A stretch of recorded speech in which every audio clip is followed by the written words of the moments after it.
আমি প্লাষ্টিকৰ বস্তু ব্যৱহাৰ কৰা উচিত নহয়। প্লাষ্টিকৰ বস্তু ব্যৱহাৰ কৰিলে বহুতো প্ৰদূষণ হয়।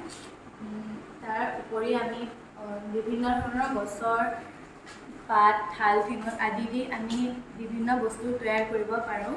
যেনে কলপাতেদি আমি বাতি, বিভিন্ন ধৰণৰ গিলাচ, কলপাতত খোৱা আমাৰ কাৰণে স্বাস্থ্যৰ কাৰণেও ভাল, ক্ষতিকাৰক নহয় আৰু প্ৰদূষণো নহয়।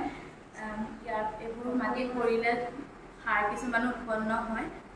আমি সেইকাৰণে প্লাষ্টিকৰ ব্যৱহাৰ কম কৰি এনেকৈ গছৰ পাত বা ঠাল আদি দি তৈয়াৰ কৰি বিভিন্ন কাম কৰিব পাৰোঁ।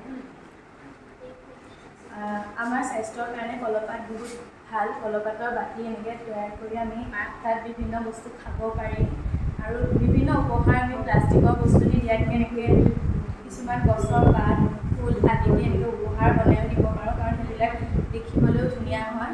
প্ৰকৃতিৰ পৰা পোৱা আদি মানে আমি এনেকৈ গছৰ প্ৰকৃতিৰ পৰা পোৱা বিভিন্ন বস্তু দি বনাই পেলাই আমি